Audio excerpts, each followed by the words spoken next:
Malaquias, capítulo 3. Do versículo 1 até o versículo 5. Eis que eu enviarei o meu mensageiro, que preparará o caminho diante da minha pessoa. E então, de repente, o Senhor, a quem buscais, o anjo da aliança, a quem vós desejais, virá para o seu templo. E ele certamente vem, anuncia Yahvé dos exércitos. Contudo, quem suportará o dia da sua vinda? Quem permanecerá de pé quando ele surgir? Pois ele será como o fogo do ourives e como o sabão do lavandeiro. Ele se assentará como refinador e purificador de prata. Purificará os levitas e os refinará como ouro e prata. Assim passarão a apresentar perante Yahvé ofertas com justiça. Então as ofertas de Judá e de Jerusalém serão agradáveis ao Senhor, como nos dias passados, como nos primeiros anos. Eis que virei a vós outros trazendo juízo.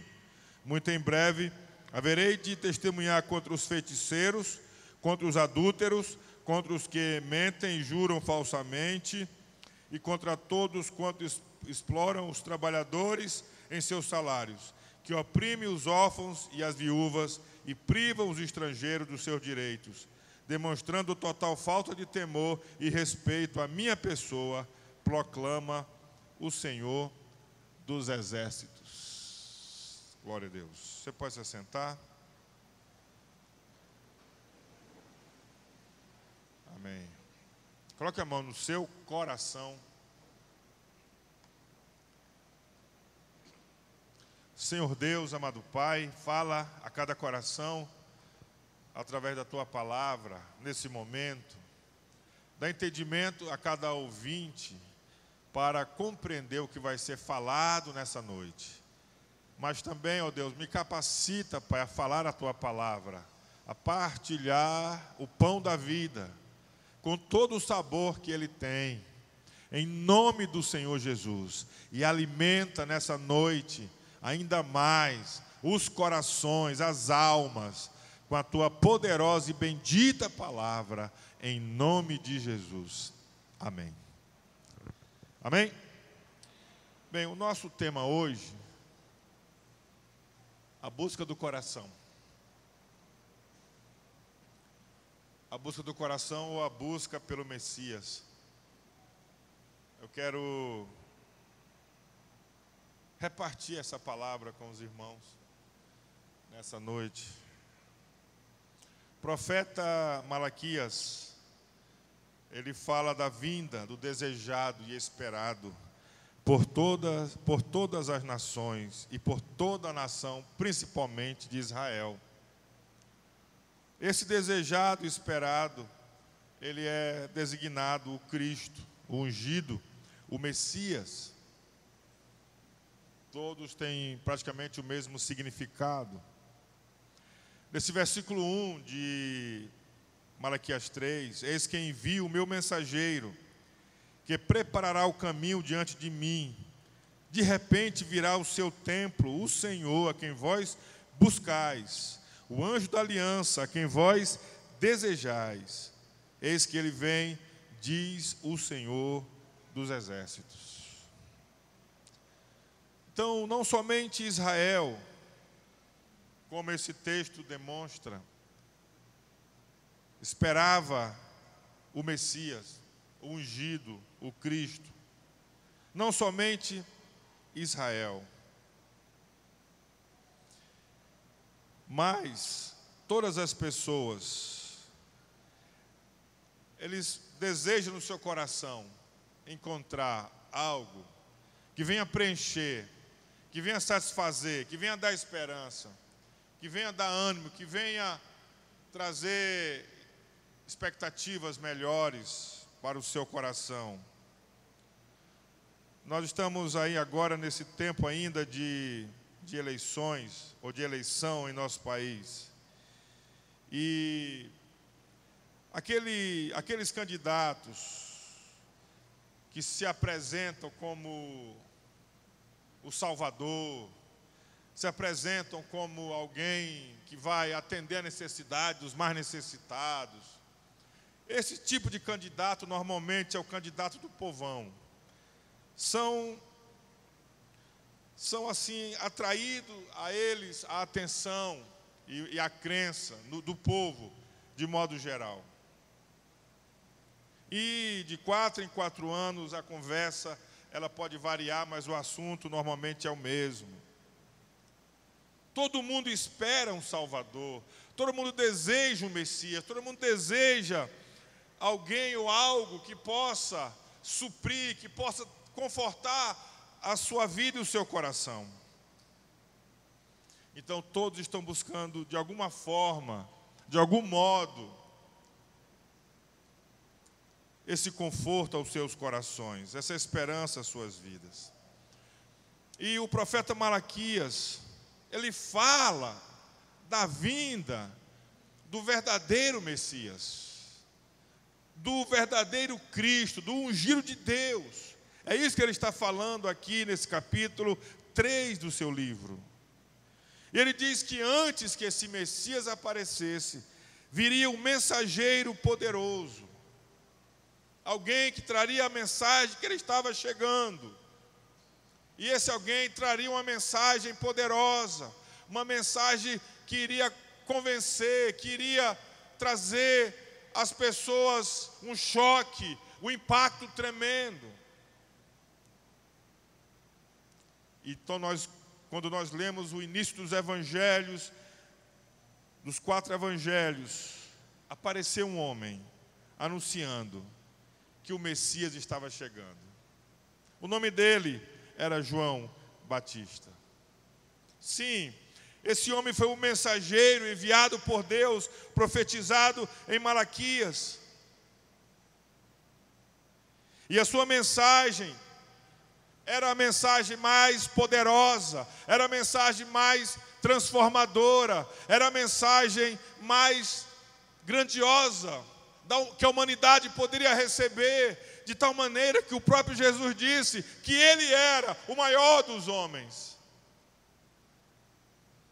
Apesar de que ele nunca tenha realizado sequer um milagre, como Moisés, como Elias, mas pelo fato dele anteceder a vinda do Messias, a sua voz, a sua palavra se tornou poderosa, grandiosa, se transformou em algo tremendo naqueles dias e até os dias de hoje. Ele anunciava que o Messias estava chegando. Queridos, como a maioria tem buscado o Messias, porque todos buscam o Messias, todos querem alguém que fale aos seus corações, que console os seus corações, que traga fé e esperança às suas vidas. Mas como é que a maioria das pessoas buscam o Messias, querem o Messias? Eles querem o Messias, mas segundo os seus próprios interesses. Olha o que diz a parte A do versículo 2 de Malaquias 3. Mas quem poderá suportar o dia da sua vinda?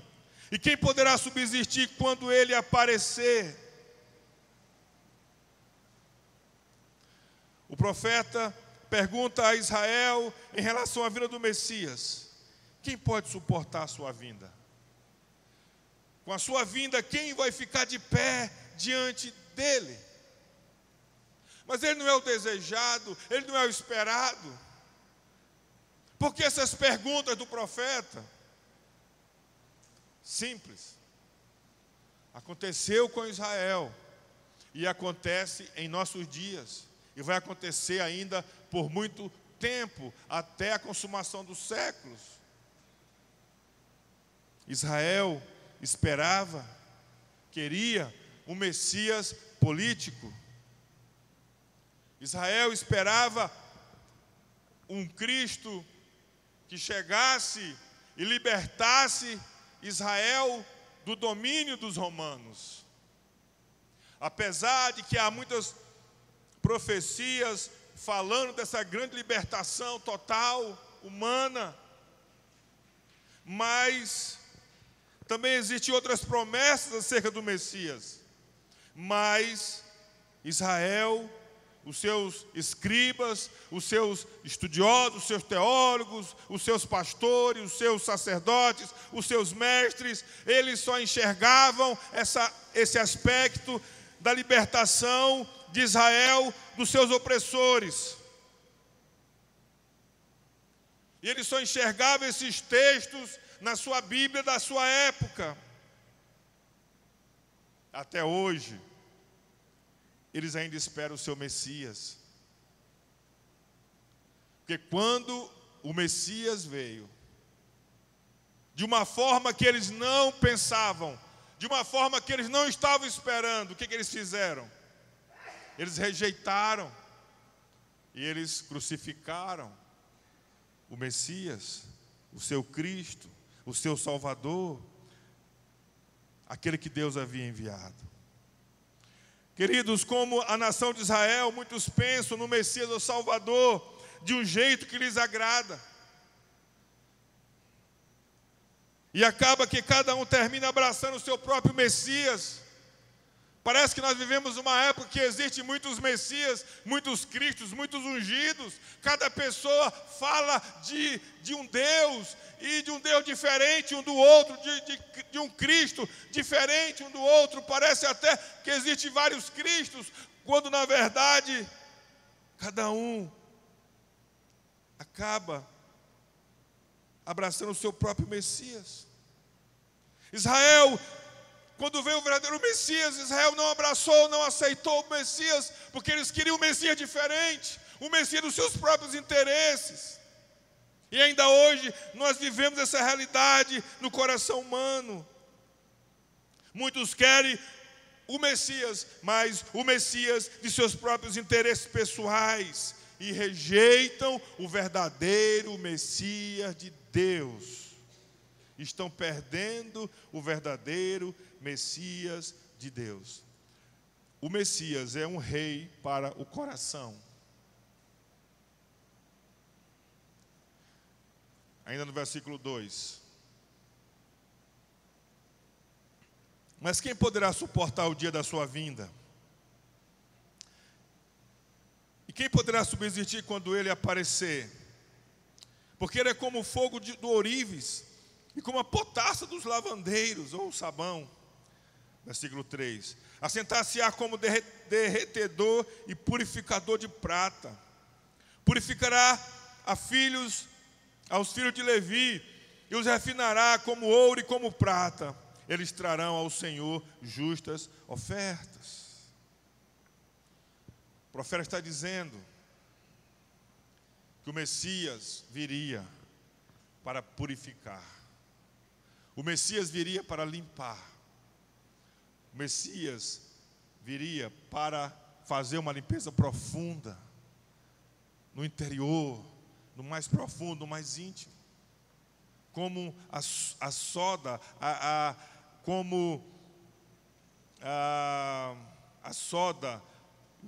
palavra que é usada aqui,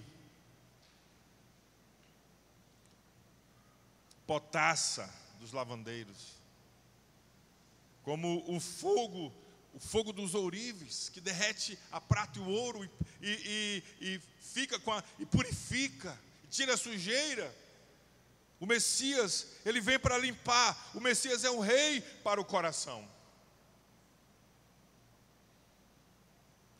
Queridos, o Messias veio para tratar com o maior inimigo, não só de Israel, mas de toda a humanidade. Não só Israel precisava do Messias, mas toda a humanidade. Não só um povo, como eles imaginavam, seria o detentor do Messias. Mas Deus não mandou o Messias apenas para Israel, mas Deus estava mandando o Messias para todos os povos, para todas as raças e para todas as nações da terra.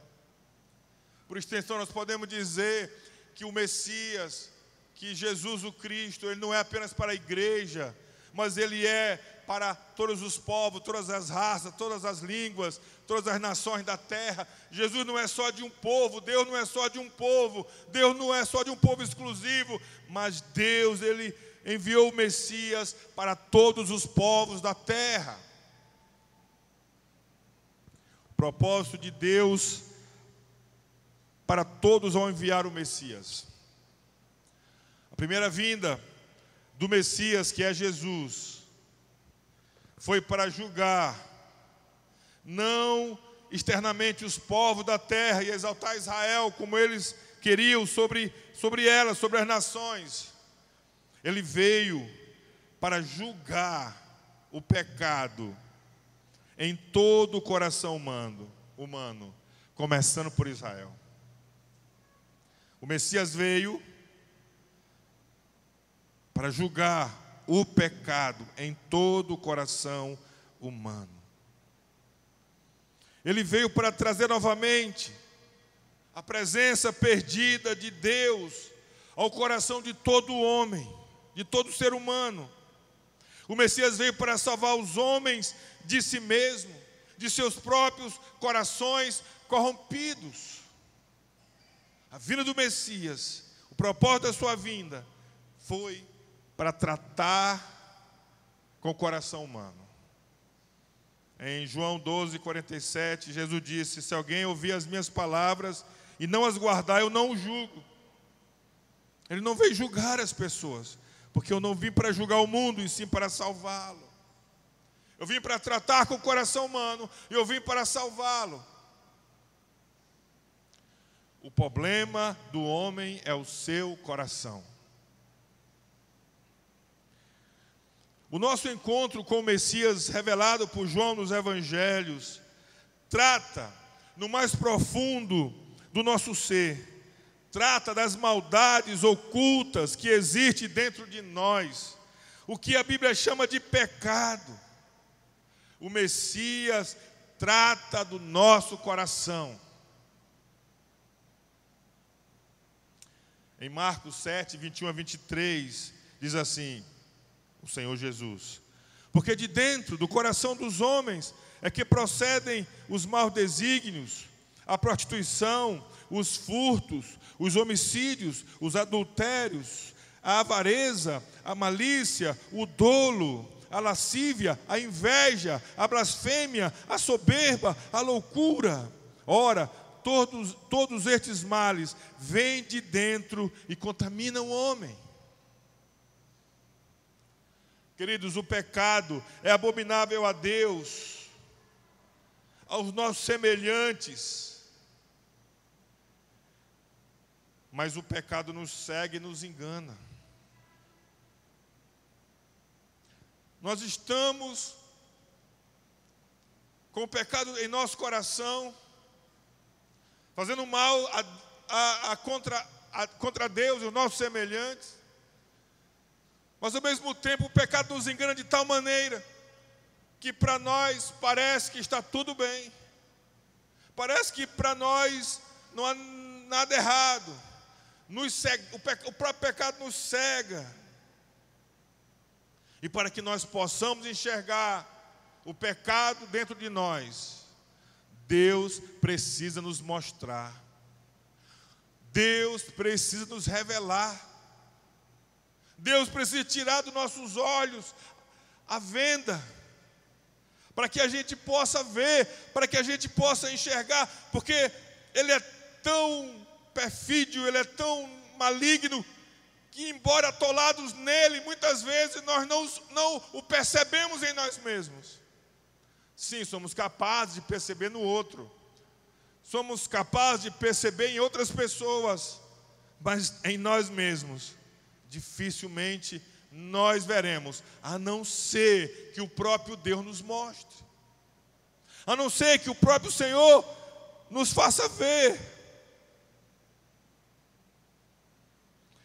Como Deus mostra que o pecado habita em nossos corações?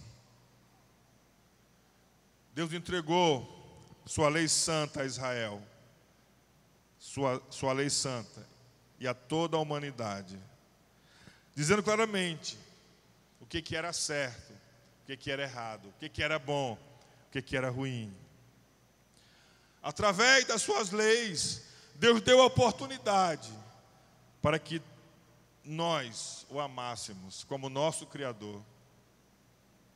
E através das suas leis, nós amássemos o nosso semelhante. As leis de Deus foram dadas para essa finalidade. A lei de Deus, ela é boa, ela é santa e ela é pura. Quem pode discordar dos mandamentos de Deus? Quem pode dizer que os mandamentos de Deus não são corretos? Quem pode dizer que não matarás está correto? Está errado. Que não roubarás está errado. Quem pode dizer que não dizer falso testemunho está errado?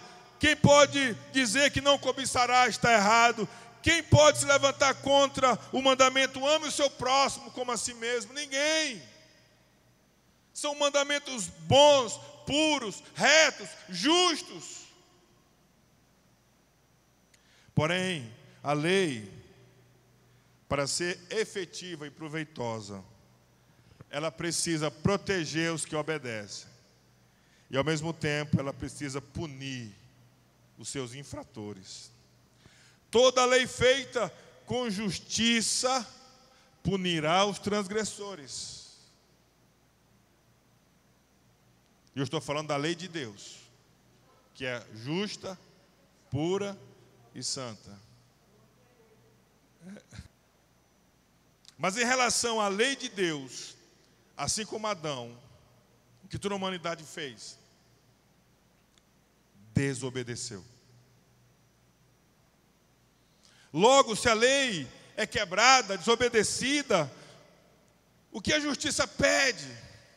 O que a justiça de Deus pede aos transgressores de sua lei, que é justa, santa e boa? Pede o quê? Punição. Se Deus promulgou uma lei, e a lei não é cumprida pelos homens, Deus seria injusto se Ele não punisse os transgressores. Deus seria sem autoridade se Ele não punisse os transgressores da sua lei. Logo, se a lei é quebrada, desobedecida, o que a justiça pede? Punição. Qual é a primeira punição que um transgressor da lei recebe? Separação de Deus. Primeira punição do transgressor da lei de Deus: separação de Deus. Se afasta da presença de Deus. Então nós vamos perceber que o pecado humano, que o pecado, desobediência a Deus, cria no ser humano um vazio. O vazio da presença de Deus. Deus se afasta, nasce um vazio. Deus se afasta, fica dentro do homem um buraco. E é aí que a sua alma clama por um Messias. É aí que sua alma grita, geme por um Cristo, por um Redentor. Porque sente a ausência de Deus, sente que Deus está longe. Há um vazio. Quando o pecador está distante de Deus, ele fica sem origem e sem destino. Não sabe de onde veio e não sabe para onde vai. A vida dele é uma aventura, é um risco. Ele vai ver o que vai vir. Ele tem dúvida de tudo, não sabe de nada. Por quê? Porque perdeu a origem, perdeu o destino, perdeu a presença de Deus, perdeu a comunhão com Deus, perdeu a entrega, perdeu a confiança e entrou no domínio do certo e do errado. E entrou no domínio do conhecimento do bem e do mal.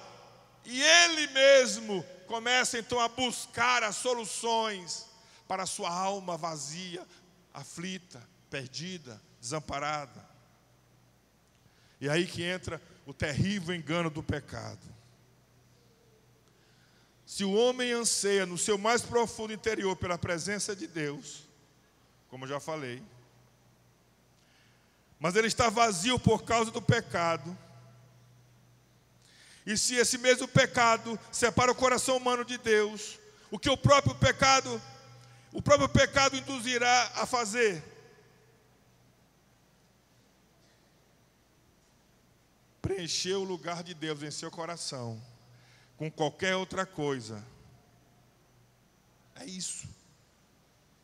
Vazio de Deus, distante de Deus, separado de Deus. Mas o pecado, ele é tão terrível e enganador, que ele conduz o coração do homem a um Messias, a um Cristo, a um Salvador, que não é Jesus, que não é o Messias enviado de Deus, que João profetizou a sua vinda um pouco antes dele aparecer. O pecado engana o coração do homem e o induz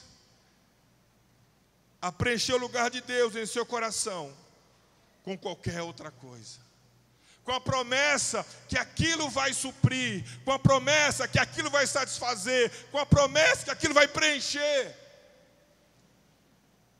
E as coisas que o pecado promete, queridos,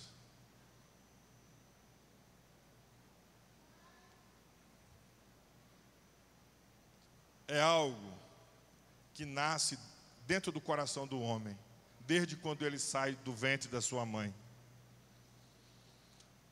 Desde o seu nascimento, o homem é inclinado à idolatria,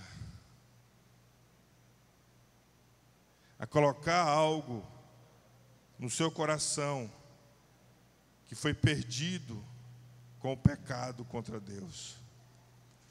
E muitos têm colocado em seus corações coisas, objetos, ideologias, filosofias, pessoas, carreira, fama, poder, bens materiais, dinheiro.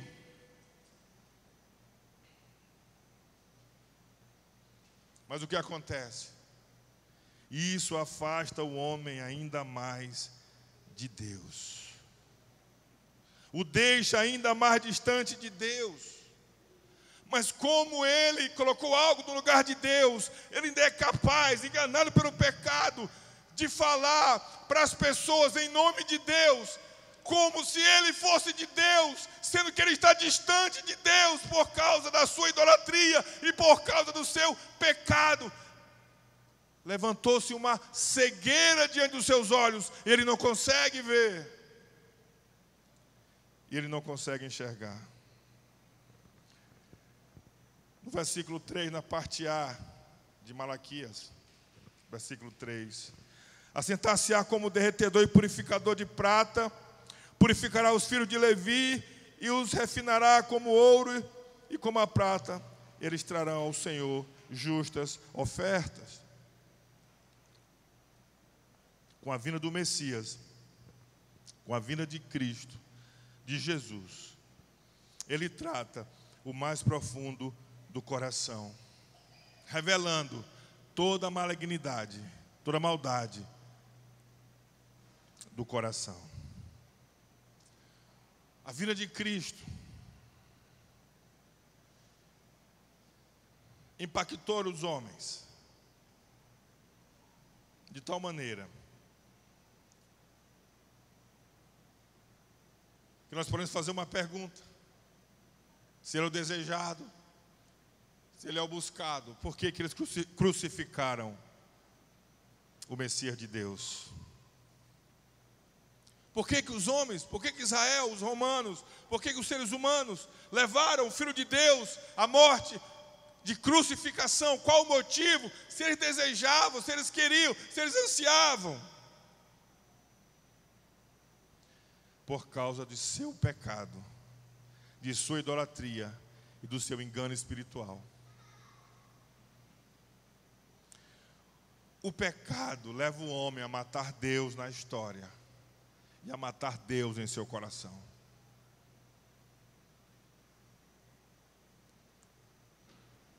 A vinda do Messias, mais que a própria lei, demonstra a perversidade do coração humano, a malignidade do coração humano, a maldade do coração humano. Demonstra o quão pecadores nós somos, o quão pecador eu sou, o quão pecador você é. E se nós estivéssemos naquela época que ele veio fisicamente, nós também estaríamos no meio daquela multidão gritando: crucificam, crucificam. Nós estaríamos lá. Agora escute bem, a lei exige por justiça a punição do transgressor ou pecador, como já vimos, já falamos. Em Romanos 6:23, a palavra diz assim: o salário, o pagamento, a recompensa do pecado é a morte. A recompensa da transgressão é a morte. Vazio de Deus, distante de Deus, com a sentença da separação de Deus, agora e para sempre, separado na eternidade.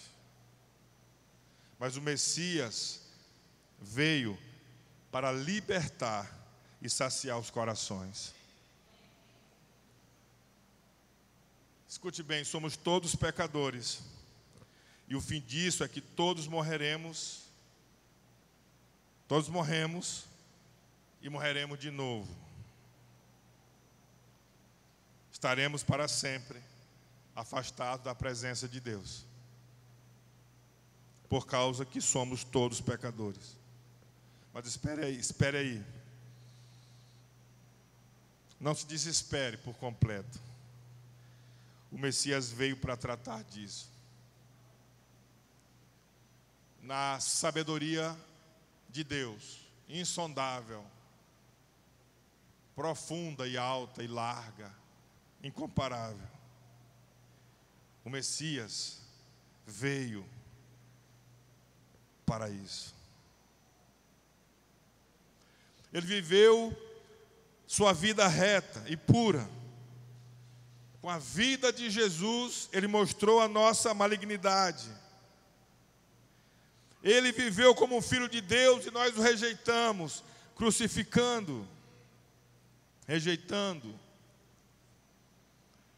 Mas como filho de Deus sem pecado, ele ofereceu a sua morte ao Pai, no lugar de toda a humanidade, em meu lugar e em seu lugar.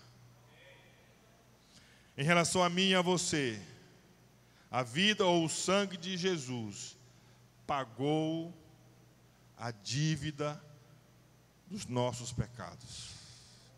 O sangue que Jesus derramou na cruz do Calvário pagou a minha conta, a minha transgressão e a sua transgressão diante do Deus Todo-Poderoso.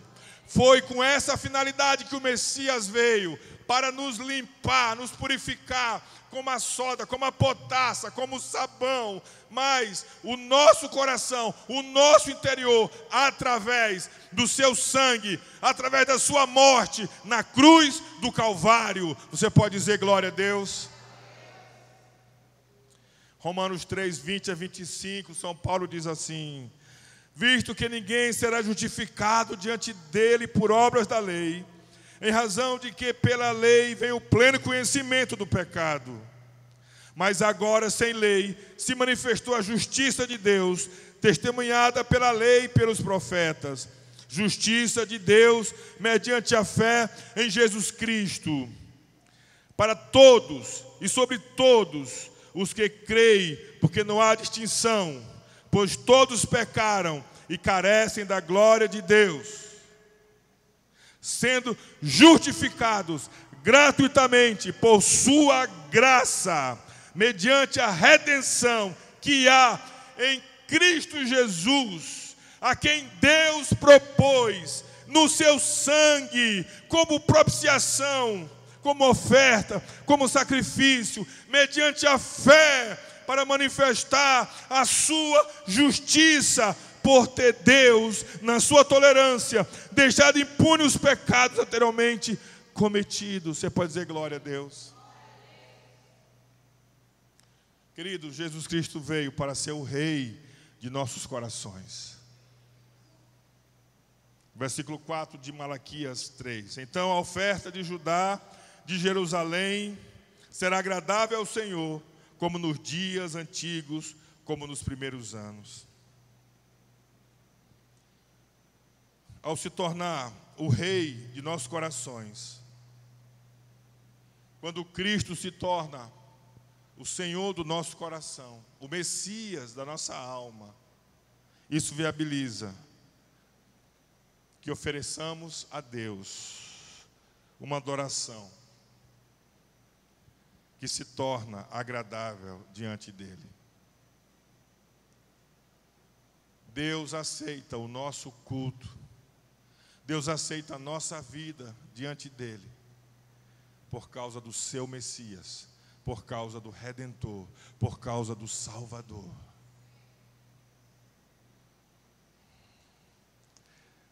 De tal maneira que agora nós podemos experimentar e viver de novo na comunhão e na presença de Deus.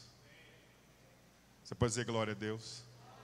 O Senhor nos restituiu de novo a viver uma comunhão com Deus, um relacionamento com Deus, por causa do seu sacrifício, por causa do seu sangue derramado na cruz do Calvário. Em Cristo Jesus, podemos nos saciar da presença de Deus. Quando o pecado que nos separava é retirado, por causa do perdão do sangue, da limpeza do sangue, da purificação do sangue, nós passamos a ter esse acesso à comunhão e à presença de Deus. O que fazemos agora diante de Deus não é mais obras mortas, mas são obras que Deus passa a aceitar, receber, por causa do sacrifício, por causa do sangue de Jesus. Através do sangue de Jesus, a nossa culpa foi totalmente tirada de nossas vidas. E agora nós somos reconciliados com Deus, mediante esse sangue derramado, inocente, puro e justo de Jesus Cristo. Você pode dizer glória a Deus? Romanos 1, 5, de 1 a 2. Justificados, pois, mediante a fé, temos paz com Deus, por meio de nosso Senhor Jesus Cristo, por intermédio de quem obtivemos acesso pela fé a esta graça, na qual estamos firmes e gloriamo-nos na esperança da glória de Deus. Quem pode dizer: eu tenho esperança da glória de Deus por causa de Jesus Cristo? Você pode dizer glória a Deus, você pode dizer aleluia, e você pode dar um aplauso ao nome de Jesus. Aleluia. Eu quero concluir, irmãos, no versículo 5, o último versículo do texto de Malaquias 3. No meu modo de ver, encerra uma seção do capítulo, depois começa outra. Então diz assim: chegar-me-ei a vós outros para juízo. Olha só, falando do Messias. Chegar-me-eis a vós outros para juízo. Serei testemunha veloz contra os feiticeiros, contra os adúlteros, contra os que juram falsamente, contra os que defraudam o salário do jornaleiro,